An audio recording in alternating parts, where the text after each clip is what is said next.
Pen drive connect ചെയ്യുന്ന സമയത്ത് തന്നെ വൈറസ് ഇൻഫെക്റ്റഡ് ആവുകയും വേറൊരു കമ്പ്യൂട്ടറിലേക്ക് ആൻറ്റിവൈറസ് 2 തരം ആളുകൾക്ക് നിർബന്ധമായിട്ടും ഉപയോഗമുണ്ട്. അത് ഒന്നാമത്തേത് സ്ഥിരമായി ഫയലുകൾ ട്രാൻസ്ഫർ ചെയ്യുന്ന ആളുകൾ. ലോക്കലി നമ്മൾ പെൻഡ്രൈവിൽ നിന്ന് ഹാർഡ് ഡിസ്ക്, എക്സ്റ്റേണൽ ഹാർഡ് ഡിസ്കുകളിൽ നിന്നൊക്കെ സ്ഥിരമായി ഒരു കമ്പ്യൂട്ടറിൽ നിന്ന് മറ്റൊരു കമ്പ്യൂട്ടറിലേക്ക് ഫയലുകൾ മാറ്റുന്നുണ്ടെങ്കിൽ അവർ നിർബന്ധമായിട്ടും ആൻറ്റിവൈറസ് ഉപയോഗിക്കും.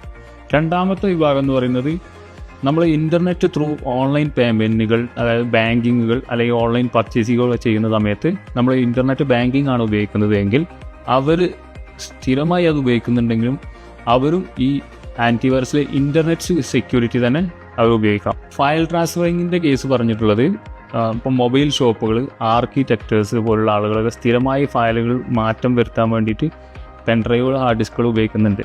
അതേപോലെ സ്റ്റുഡൻസ് ആണെങ്കിൽ പോലും അവരൊക്കെ മൂവീസ് കോപ്പി ചെയ്യാനും അവരുടെ പ്രൊജക്റ്റുകൾ കോപ്പി ചെയ്യാനൊക്കെ വേണ്ടിയിട്ട് ധാരാളമായിട്ട് പെൻഡ്രൈവുകളും എക്സ്റ്റേണൽ ഹാർഡ് ഡിസ്കുകളും സ്ഥിരമായി ഉപയോഗിക്കുന്നവരാണ്.